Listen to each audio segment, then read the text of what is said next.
Perfect. So hopefully everyone can hear me okay.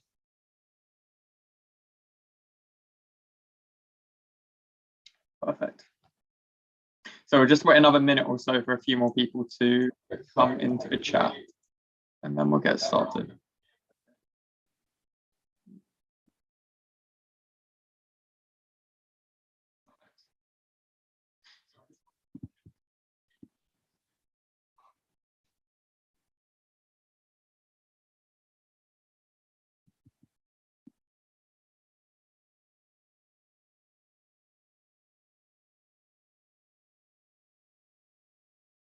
Perfect.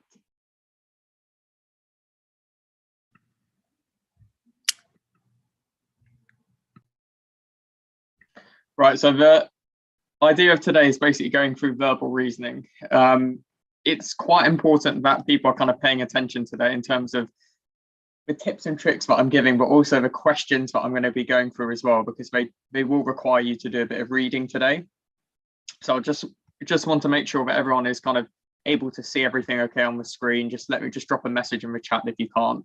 But we'll get straight into it. The whole point of today is to go through and give you a bit of an introduction to verbal reasoning and really go through and hone in on these questions. And those are the true, false, can't tell questions. So can anyone in the chat just kind of summarize what do they know about true, false, can't tell? How common are they? Just anything you know about it at all. And then we'll just get started basically in the next minute.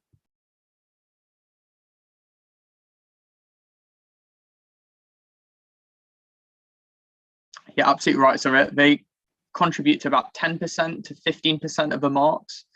And the reason why I wanted to go through it today is because actually, if you can understand a bit of the theory with true, false, can't tell, they can really, really help you with the basically the rest of the questions in verbal reasoning. So that's why I really wanted to cover it today.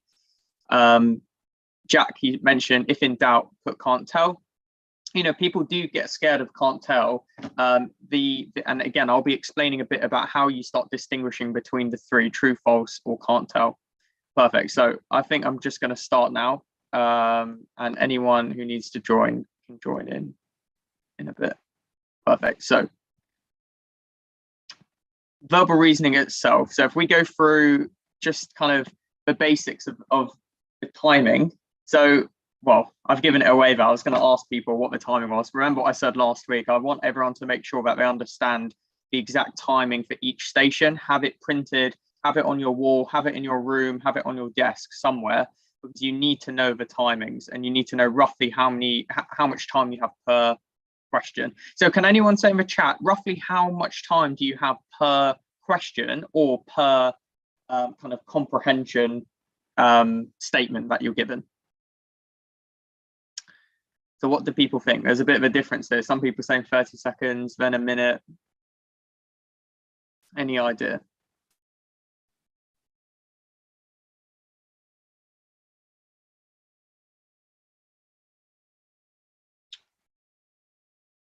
So it's 21 minutes and 44 questions. So it roughly works out at 30 seconds per question.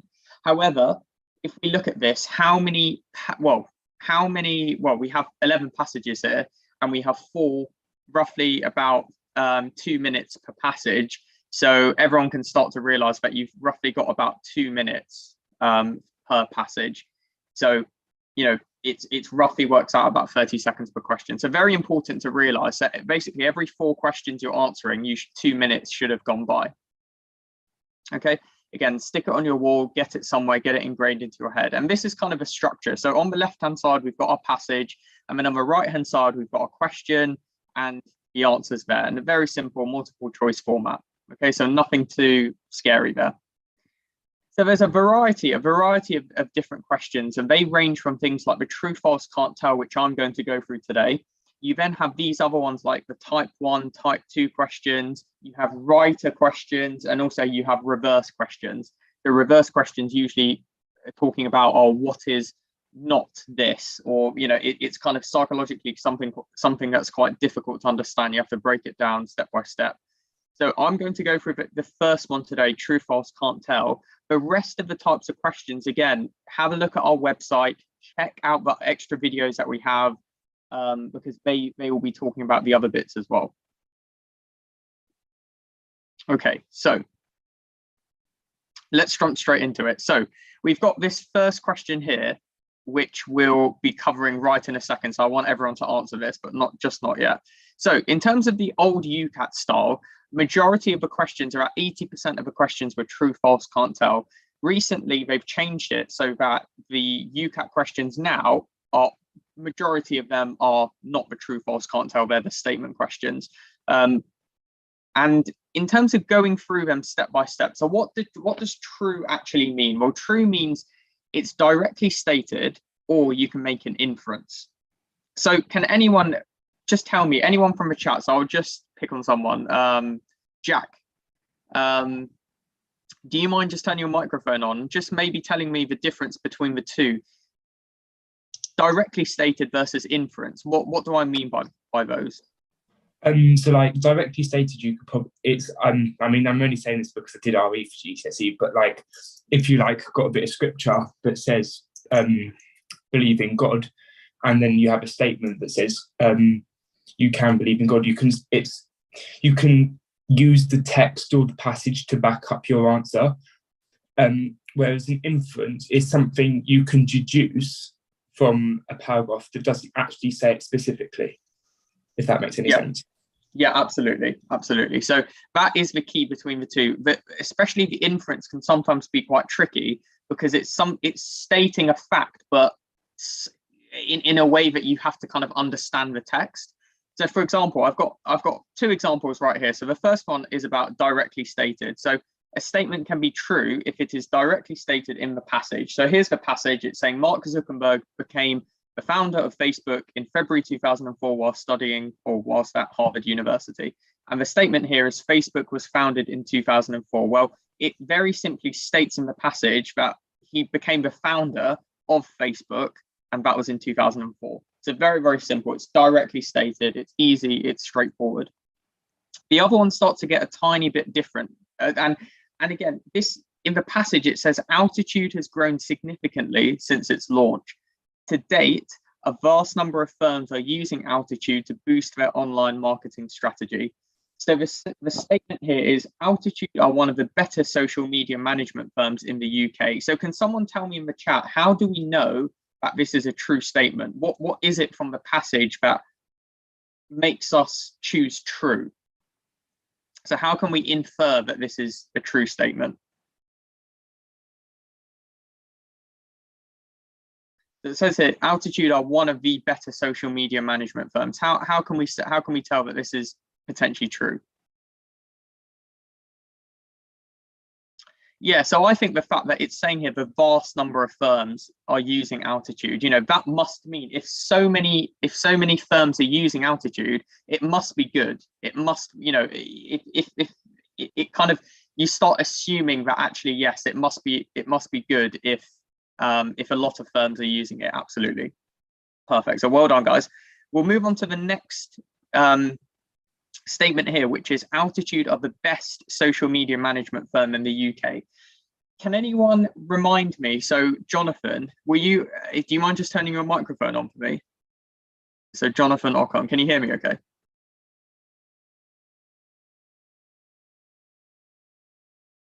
Yes, no, maybe.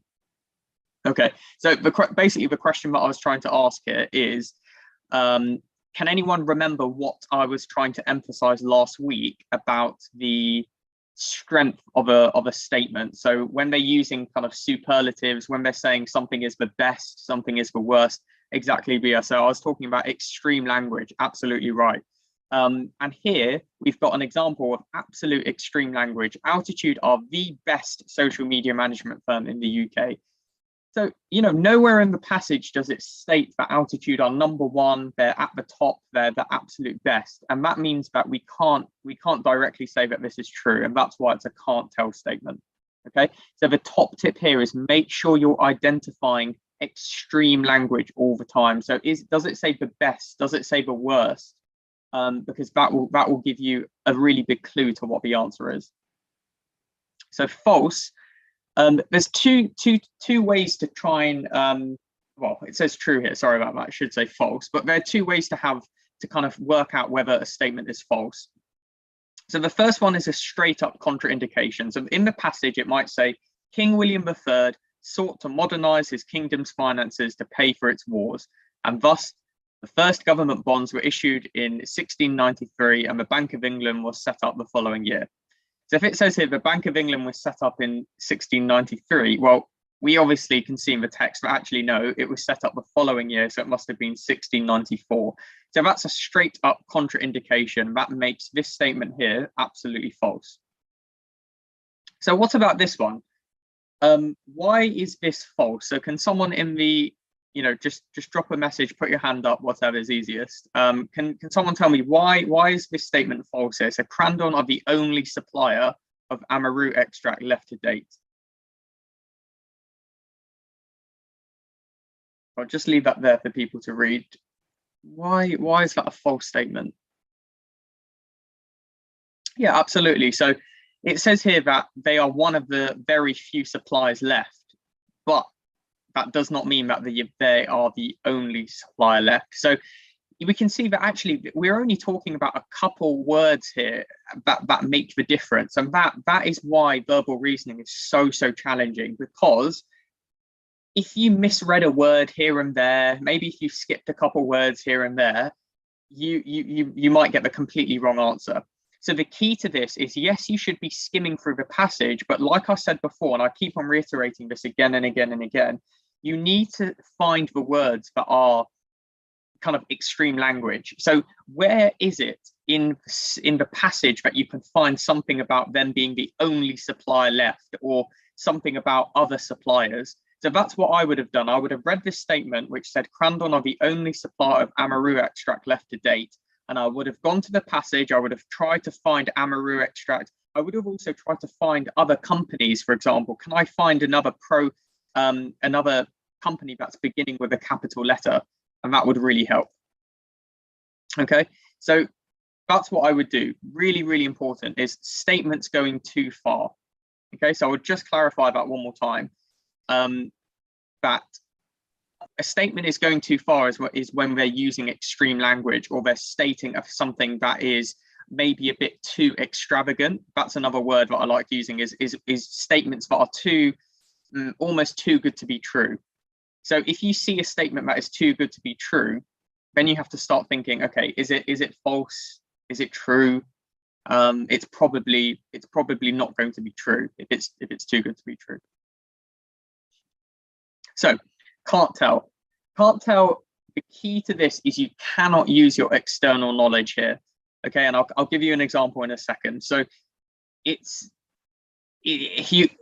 where people get really confused is where they know facts about the passage, but they're using their external knowledge. They're not actually reading the passage properly. So for example, the statement might say Barack Obama was elected in November 2008, but in the passage it might have said Barack Obama became president of USA in 2008. Well, yes, it's true, it's 2008, but did it specifically say November? Well, we don't know. It could have been January, it could have been February, for example. So can anyone tell me, is this true, false, can't tell, and why? So David Schwimmer has had several notable TV roles in Friends, The Wonder Years, and Monty. His parents were both attorneys. David Schwimmer worked in America. That's the statement. So is that true, false, or can't tell? Yes, it seems to be can't tell. And can we make inferences here? Well, I can't actually make an inference from the text at all. And the reason behind that is there's no reference to North America, the place that the TV show was actually made. So that's absolutely going to be can't tell. What about this next question here? Is this true, false, can't tell? David Schwimmer's parents were both lawyers.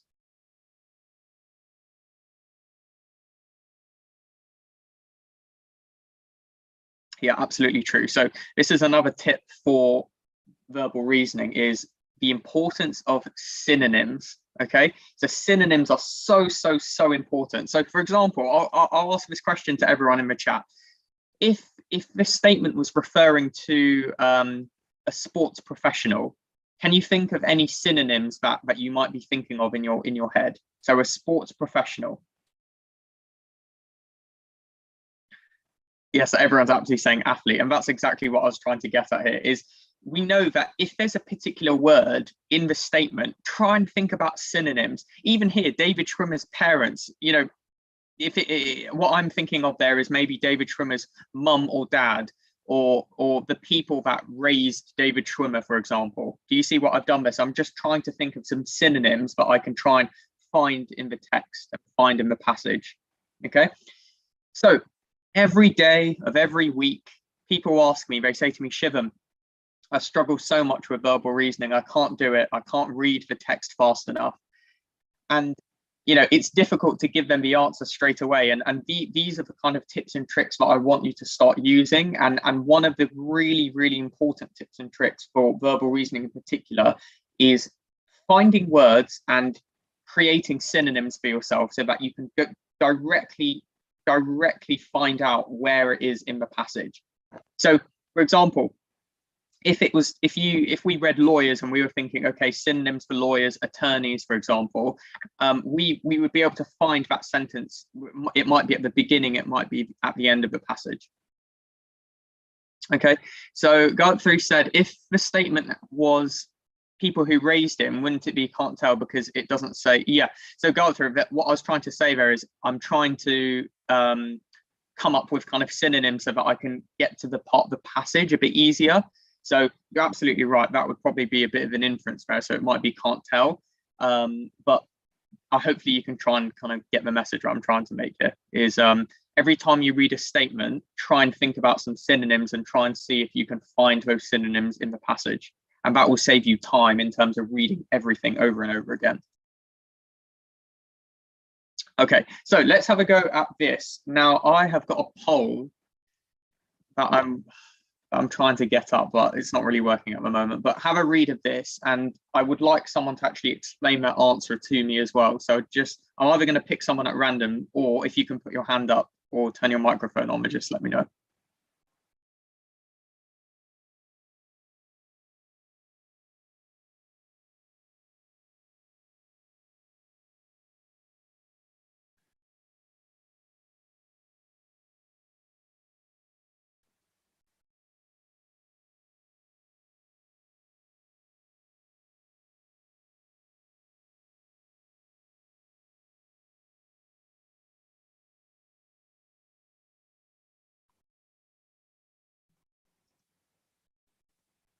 Yeah, so Kashaf, do you mind just telling me first of all, what you think the answer is, and just give me an explanation as to why you picked that? Would it be a true? Okay, and can you tell me why? Because it says that the Olympic legacy 6 months after the games. So if we go 6 months before February, it would be August 2012. Okay, so I'm gonna give you one tip here, Kashaf. Do you mind just repeating what is the statement here? What does the statement say exactly? Just break it down. Sorry? So what is the statement here? The actual kind of question that we have. The Olympic Games began in August 2012. Okay, so what do you think is the most important word there? Began. So using that tip, what do you think about that statement again in here in the passage? Would it be a can't tell then? And why? Why do you think it would be that? Because it says after the game, so potentially was the games finished in August? Yeah. Yeah, so absolutely. It doesn't say when it began. Yeah, so for example, well, do you know, Kashaf, how long do the Olympics normally last for, roughly? I don't really know, sorry. Well, it's to be honest, even I don't know exactly, but I think reasonably it would be around a few weeks, for example. So, you know, but we don't know, because in the passage it might say that the Olympics last for 6 months or they last for 8 months, for example. So you're absolutely right in the sense that we know when the games finished, because that was in August, but we have no idea when it began at all, and that's why the answer to this question is can't tell. Okay, So that's why. So I liked your thinking there in terms of counting backwards through the time. So if we go back, I think someone in the chat was asking about how you count back. So do you include August in the 6 months? Yeah. So you're thinking if we go back, so where are we? So we're February, so we're going back January and December and November, then October, September,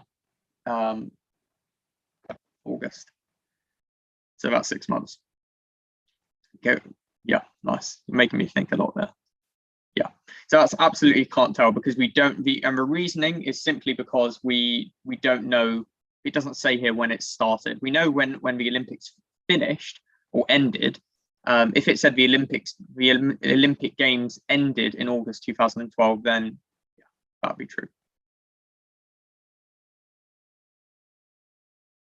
So, in terms of inference statements, let's have a go at this next one. So what do we think the answer is here? So again, just take your time. Don't need to rush for this.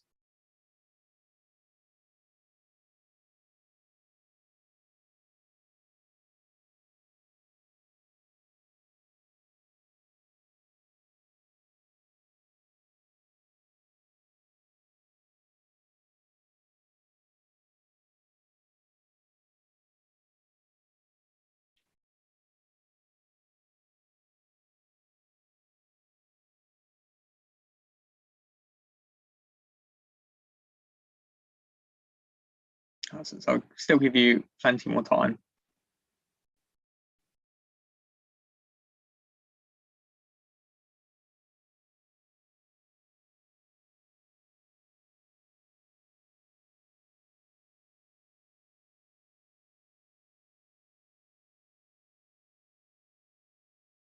So again, just like before, can someone just put their hand up? Just give a quick explanation as to why they chose their answer.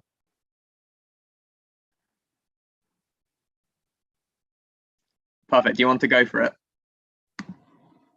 So I chose can't tell because although it tells us they debuted with deep fried Mars bars, it does not state anywhere within the text that the base serves deep fried Mars bars. So I cannot infer that. Absolutely right. So it says here, these days, it's making a new gastronomic name for itself thanks to the success of the Bay. So the Bay seems to be a new shop that's kind of set up, but it doesn't explicitly say that they actually serve the deep fried Mars bars. Some of you might have chosen can't tell and then continued reading. That's a good idea because I would have just quickly skimmed through here to see if it mentioned anything about chocolate, if it mentioned anything about frying things like chips. Okay, so again, remember about using the synonyms. So as soon as I saw deep fried Mars bar, I was thinking, okay, chocolate, something along those lines. Let me try and find that somewhere in the text as well. Okay, perfect. So what about this next question? What does everyone think?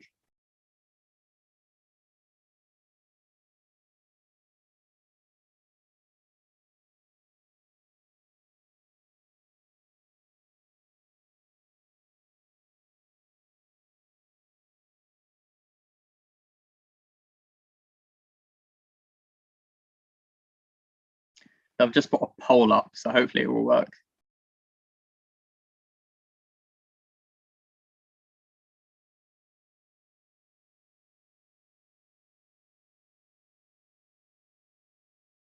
So I'll give another 15 seconds.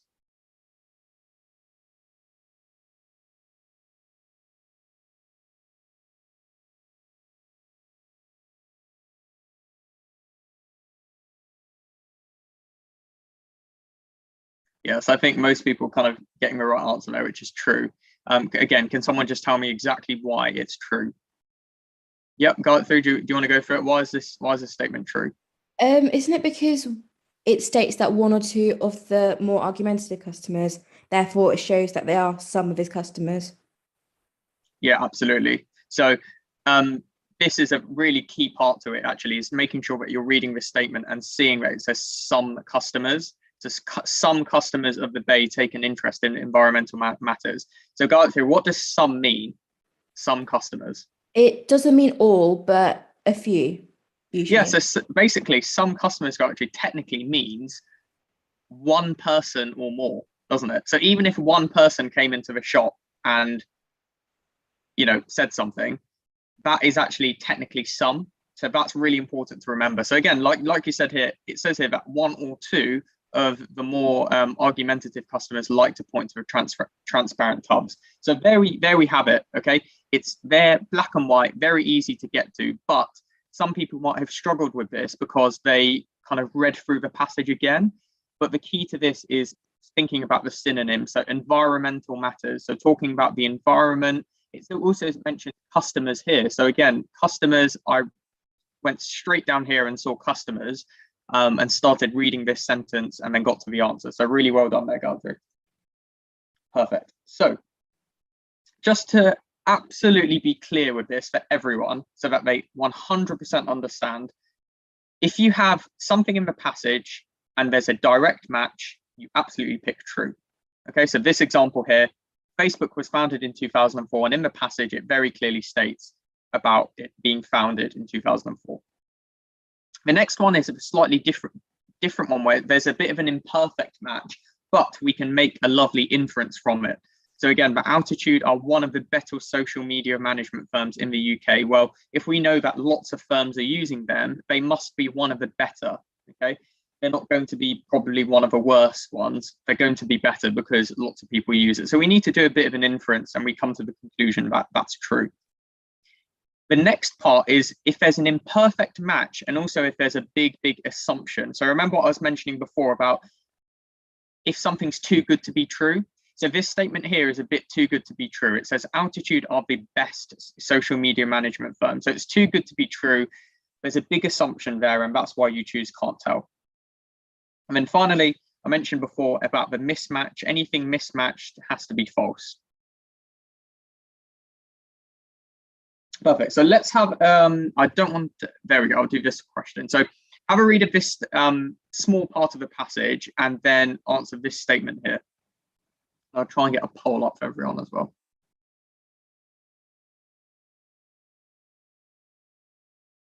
There we go.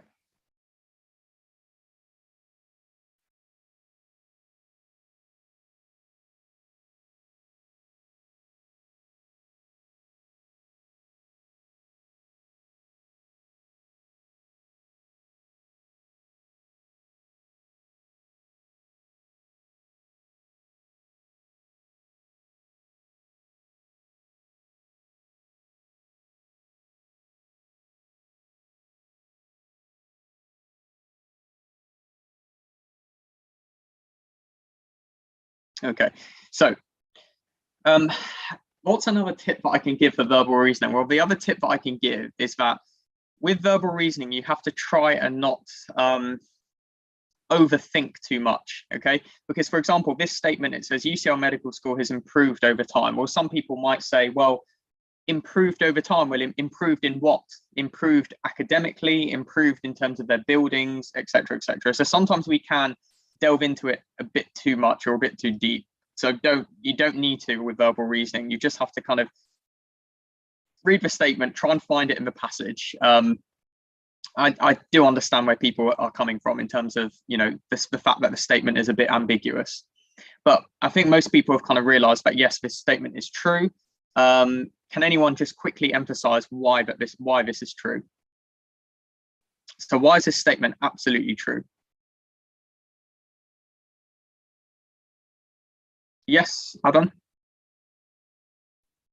I think it's because the recent investment in the medical library, it's just happened, and then also because it's becoming a genuine dream for medical school.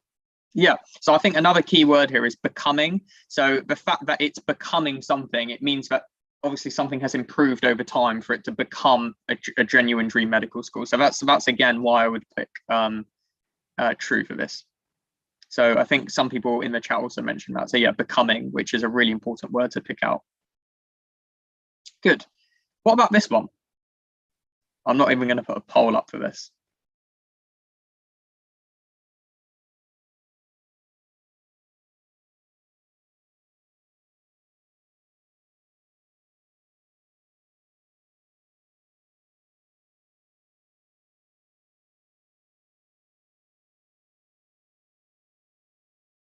You know what? I think I will. Let's try.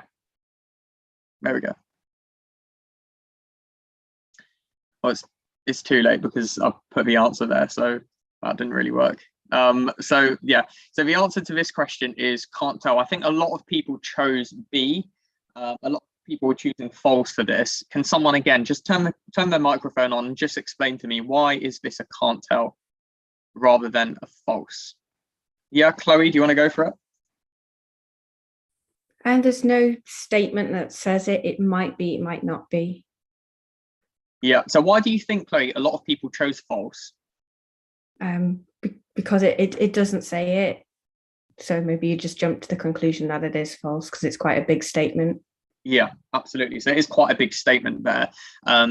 UCL Medical School is the best medical school in the UK. You know, we can see that it's becoming a genuine dream medical school. Apparently, you know, it's got new investments here and there, but we don't know that it is the exact best in the UK, and that's why it's can't tell. So just again, remember that it's quite easy to still get these questions wrong.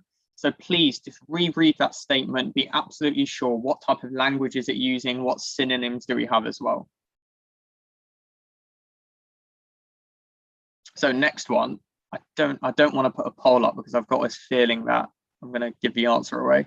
What I'll do is I'll go back one and then I'll put the poll up. There we go. So poll is up and the question is there.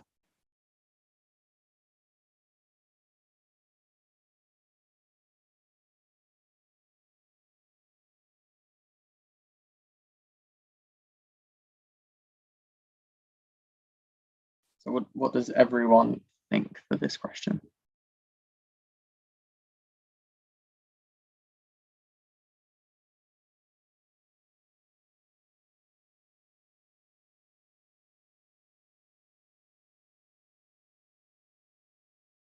Again, I'll give you about 10 more seconds.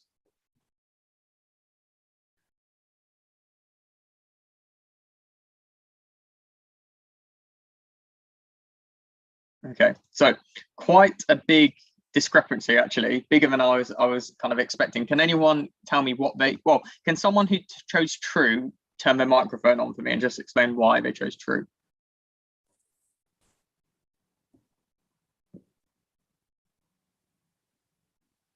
Anyone?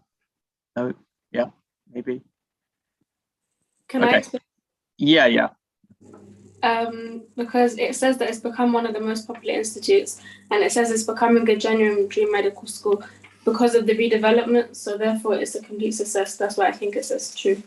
Okay, so thank you very much for giving me a reason for your answer there. So it says here again, I'll read the statement one more time, so even I can just really understand it. It says the redevelopment of the school has been a complete success. Right. So first thing I'm thinking is the top tip that I've given people for weeks and weeks and weeks now, which is extreme language. Is there extreme language being used here?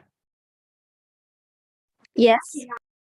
Absolutely there is. It says that it's been a complete success. Now, when I go back to the passage and I read that it's becoming a genuine medical school, genuinely dream medical school, you know, I'm seeing lots of brilliant positives and fantastic things about, you know, the lecture theatre, right? But what we don't know is the redevelopment of the school has been a complete success. Well, actually, what if there's another building that they were, you know, trying to build, and half of it has kind of fallen over, or half of it was kind of burnt in a fire or something like that? We don't know. Okay, so these are all the kind of assumptions that we're trying to kind of think about here. So the redevelopment of the school has been a complete success. Well, we don't know about it being an absolute complete success. And that's why the answer is can't tell. Okay, so I know that quite a lot of people chose true here, but again, I just want you to realize the importance of that extreme language, which we're saying it has been a complete success. Yeah, I hope that makes sense. So the key to this is think about other alternatives. So for example, what I was thinking here is the redevelopment of the school has been a complete success. Well, a complete success means that everything was absolutely perfect. It was absolutely, you know, nothing went wrong.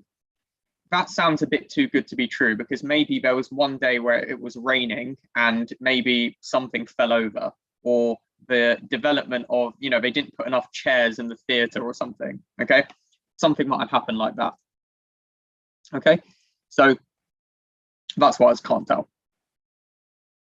Beautiful. So let's go on to this next question. I'll try and put a poll up if you just bear with me.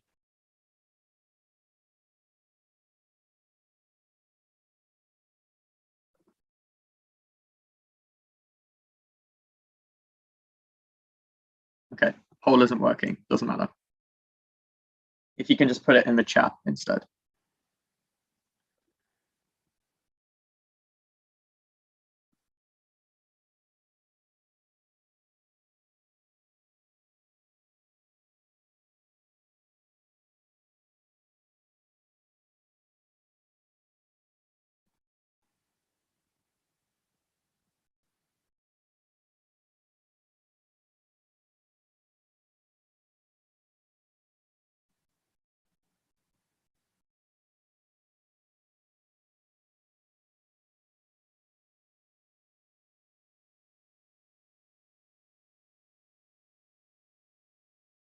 No, so I'm just going to pick some from random. So Kashaf, do you mind just explaining a bit about why you chose can't tell here?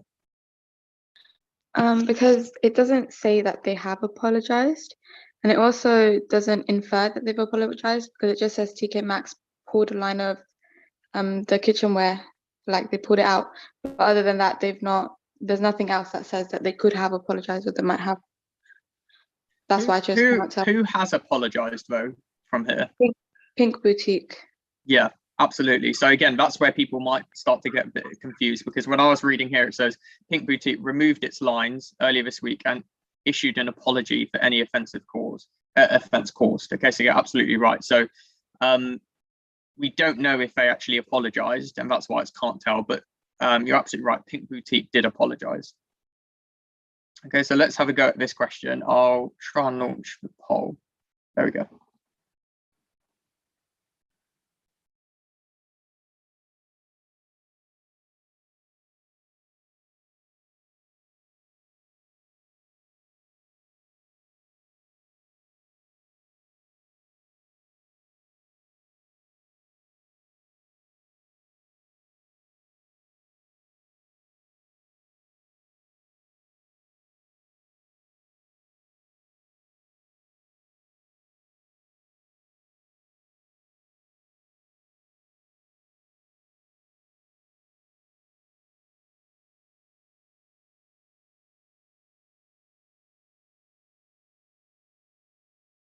So what does everyone think? So we've got about 60 people have answered. I'll just give it about another 5-10 seconds.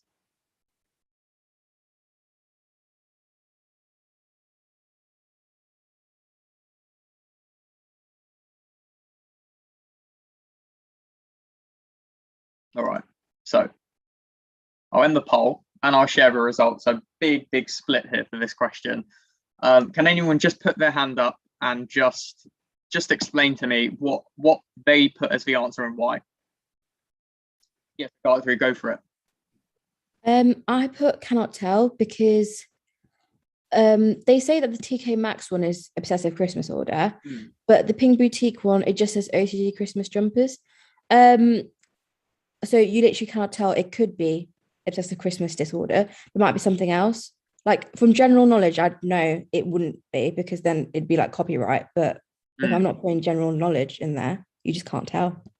Okay, so from general knowledge, you know what OCD is. Is there anywhere in the text got through that mentions what OCD stands for exactly?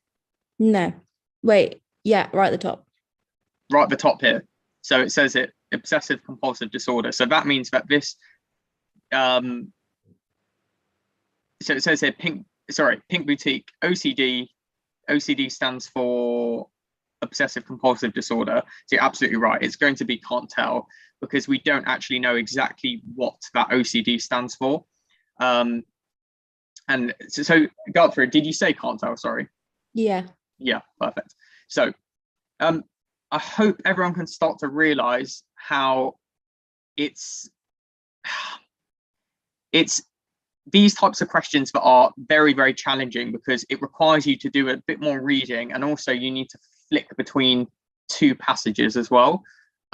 So people who put true, the reason why it's not true is because Pink Boutique removed its line of OCD Christmas jumpers.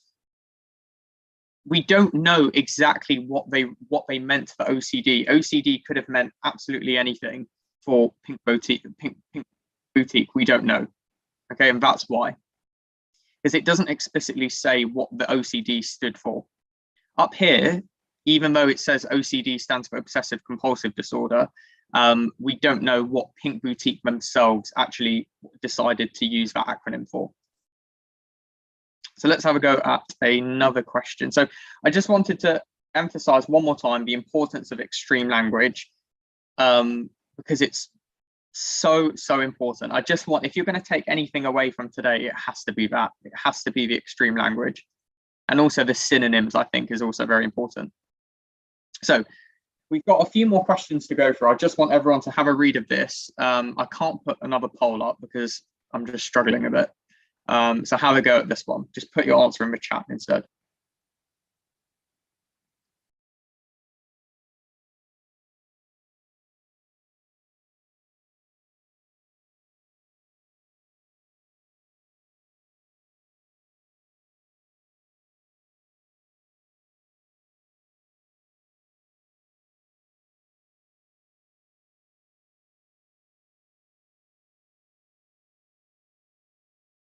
So, Katie, do you mind just telling me why you put can't tell for this question?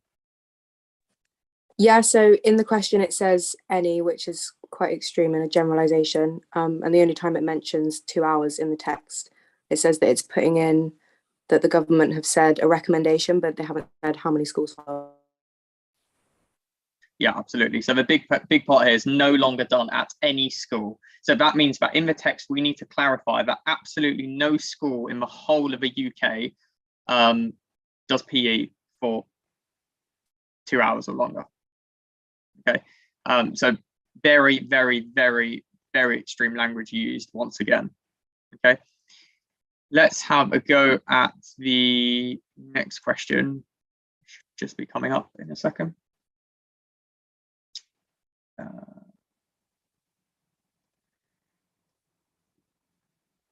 There we go.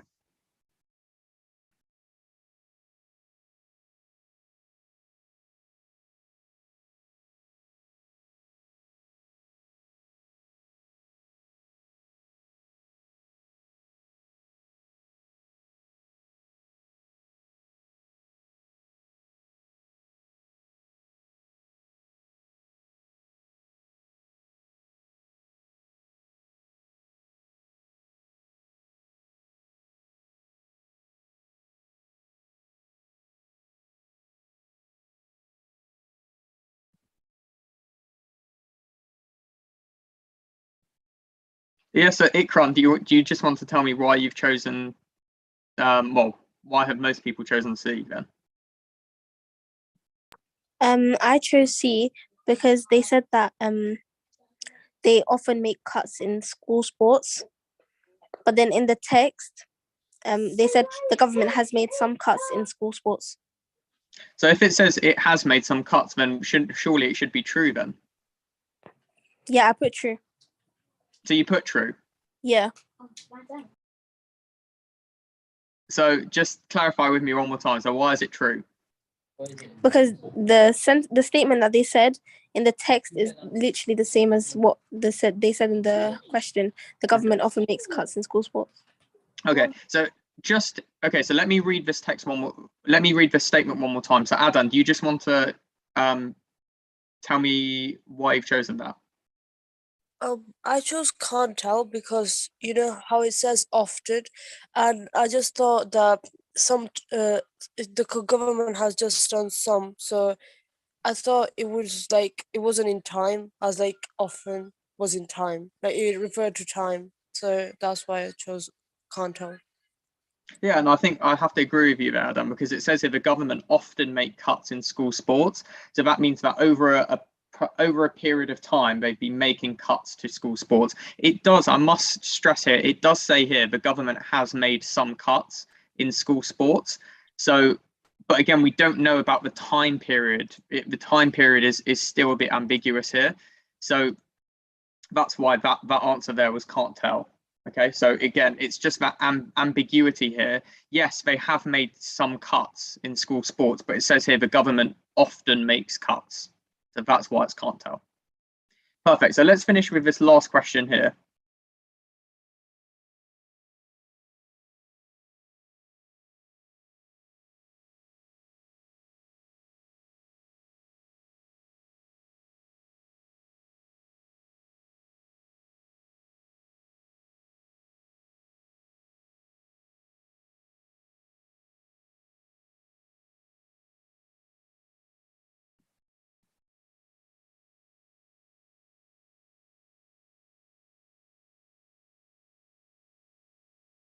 So again, just like before, if someone can just put their hand up, just explain why they've gone for that answer.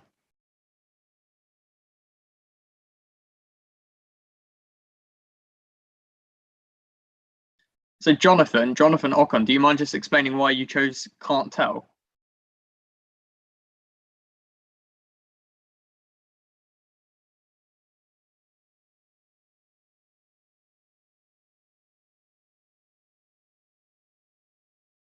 No, anyone else? Yeah. Simran, do you just want to explain why you've chosen? Was it true that you put? Yes. Yeah, so why did you choose that? Well, because in the first paragraph, it says that Michael Gove has announced a new strategy for school sport. This means that Michael Gove would have some sort of control over the sports or in schools, so that, this is the main reason why he is announcing a new strategy. Yeah, so why can we infer here, Simran, that he has some control? What is it about this sentence here that we can definitely infer that from? New strategy for school. Yeah, so definitely. I think we know that he's education secretary and he's announcing a new strategy for school sports. So absolutely right. We can infer from here that he has, some sort of control. Simran, if it said Michael Gove has all control over school sports or something like that, then obviously what would you be thinking about as the answer? Can't tell. Yeah, can't tell, but potentially even false. In what way would it be false? If a statement said Michael Gove has all the control over school sports, what might it say in the passage that would contradict that? I'm not too sure about that. Okay, so an example, Simran, that I can think of is if it said something like Michael Gove and someone else. So if it mentioned another name, for example, if it mentioned someone else, another Secretary of State, for example, and it was referring to their input, then for example, that statement that I just mentioned would be false. Mm-hmm. Okay, perfect. Mm-hmm. So no worries at all. So I hope that makes sense. I think it's if someone can just please put their hand up and just kind of summarize. I know that we've gone through a session about 45 minutes, 50 minutes today. Can someone just summarize what are the key parts to remember for verbal reasoning and what we've kind of discussed today? Yes, do you just want to summarize? So first of all, you mentioned that if in a statement they use extreme language, we should take note of that and recognize that the answer might be can't tell, because it's a very bold claim. Then secondly, you also mentioned that you can identify if a statement is false if within the text it contradicts itself. Lastly, you also mentioned that you can identify if a statement is true by it directly stating it. Absolutely. And then the other thing that I was just mentioning was a bit about the synonyms as well. So if you struggle, genuinely, if you struggle with synonyms and things like that, one of the things that I tried doing before my UCAT is genuinely, I just flicked through a few pages of the thesaurus and tried to find some kind of synonyms in there. And that's maybe something, if you struggle with synonyms or knowing kind of different words for the same word, then you can have a go at that. That's something that's quite useful. Especially phrases or sentences that come up frequently in your practice. So I hope that was really useful, and I understand that this was kind of there's a lot to to take on board. But next week we'll be going through, you know, the next section. We'll be going through it step by step, giving you some tips and tricks. The tips and tricks, remember, I'm not giving you 5,000. I'm just giving you some really, really important ones to take home, to remember, to write down. So please, I would highly recommend the next minute, 2 minutes, just get a blank A4 sheet of paper in front of you and just summarize 3 to 5 points that you've learned from today's session. And that will just really stick into your mind and help you improve over the next few months when you're practicing. Okay, so I'll stick around for the next minute or so. Have a lovely, lovely rest of the evening. And yeah, hope you enjoyed, and I'll hopefully see you all next week. Okay.